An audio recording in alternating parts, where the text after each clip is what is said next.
Hi everyone, welcome to our podcast. Today we are going to discuss about a Therac-25 case, a medical meltdown. I'm Saurabh as your host. I'm with my teammates Jaspreet, Harpreet, Amanpreet and Tanvi. Today we are talking about a real incident in medical technology, a failure of machine called Therac-25. This case taught us about important lessons about ethics, safety and responsibility. Let's get started. What really happened in our case? Okay, team compassionate.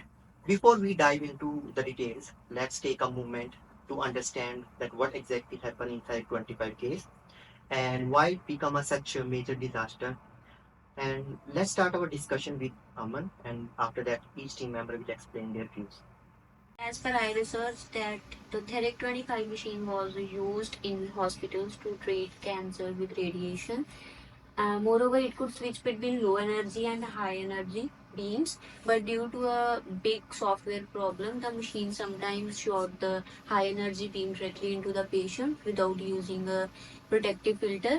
This made the treatment unsafe a lot of times on during the treatment, and also the worst part is the software did not show the clear warnings to machine operators, so they didn't realize that anything was wrong. Patients kept getting hurt, and the issue was not fixed in the time. Okay, Amar. So based on my research, I have researched that between 1985 and 1987, at least 6 patients were given extremely high doses of radiations. It was over 100 times which was prescribed by the hospitals.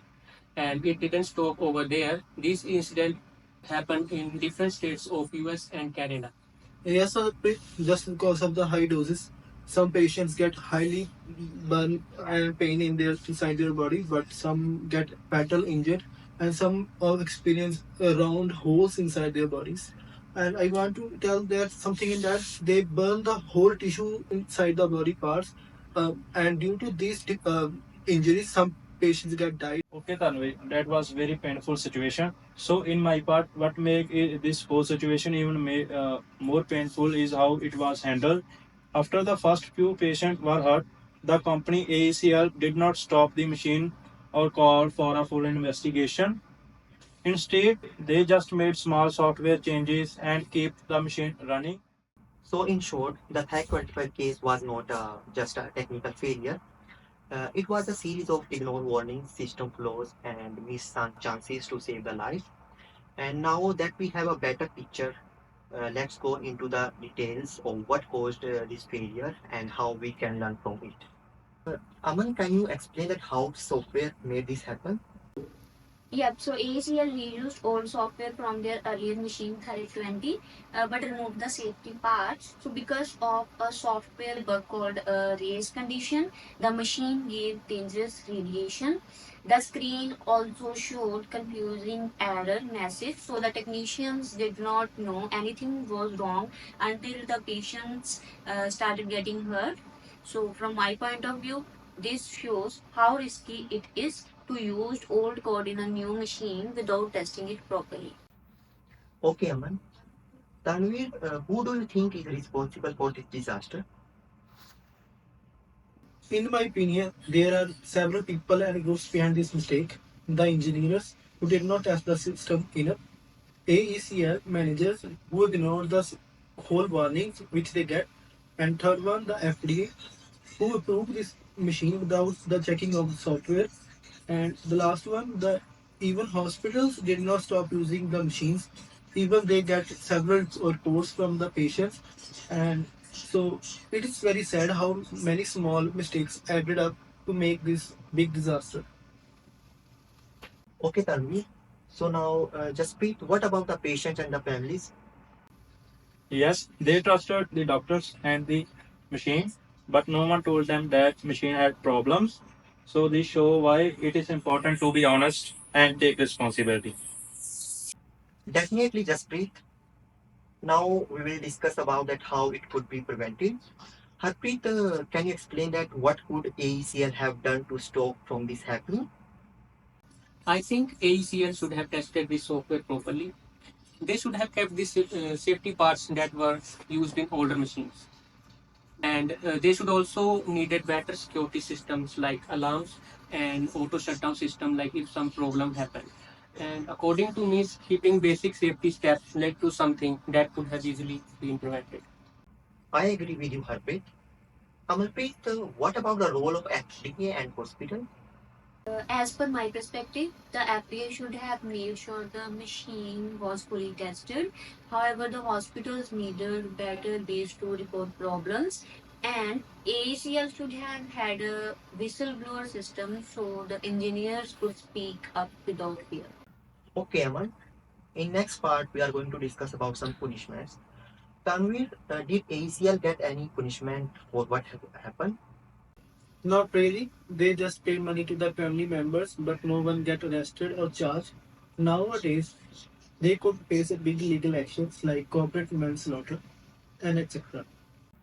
Okay, Tanvir. Now, Jasprit, what do you think ACL did wrong ethically? So the main reason was they didn't take the responsibility. They hide the problem and did not fix them in the time. They care more about their company image than people lives. And they show how bad things can get when a company ignores basic ethics. Okay, Jasprit. Now, in next part, we are going to discuss about that what we can learn from this incident. As a future professionals, what should we learn from this case? So the first lesson we can learn from this case study is never depend only on software. No matter how advanced the system is, we should always include physical safety system as a backup. Like if something goes wrong with this machine, so we can depend on these systems. And as for the testing, we should do the testing only in real world conditions, not in the labs, so that we can have more chances to save people. Okay, so as Harpreet defined it very well, but from my point of view, I want to explain that we have to speak up when something feels wrong around us, and sometimes engineers or employees notice problem but stay quiet because they are afraid. And companies should support a whistleblower system where people can report issues safely. In my opinion, we should also take a personal responsibilities for the work we've done, whether we are writing up a software course or managing it our team. Our decision uh, should matter always. You have to think about your work which are going to be done. It can affect others' life, specifically when the lives are involved in this scenario. So I think one small careless step can lead a big mistake and cause massive disaster like Therac-25. Lastly, in my perspective view, companies should always follow strong ethical values. Profit is important, but not more than people's safety. There should be clear rules, regular safety checks, and a workplace culture. When doing the right thing is more important than just getting things done fast. That's everything. All right, team. One last question before we close it. If we are working on a medical device like Therac-25, what would you personally suggest make sure that something like never happen in the future? So I would make sure that system is tested by different teams, not just by the people who build it, so that fresh eyes can help find hidden mistakes. In my point, I would encourage open discussion in the team. If someone has doubt or sees something off, they should feel safe to speak up. Yes, Samar, but I would like to document everything with every change, every test, and every reported issue. And I also make sure that I share this whole idea with my team. Okay, Taran, I agree with you. But from my side, I will add backup safety system. Even software fails, there should be a way to stop the machine before it harms someone. Great point, Jasprit. And I think I would focus on making sure that no one feels pressure. So to rush a release because nothing should be more important than safety. Okay, teammates, that was good lessons that was provided by you.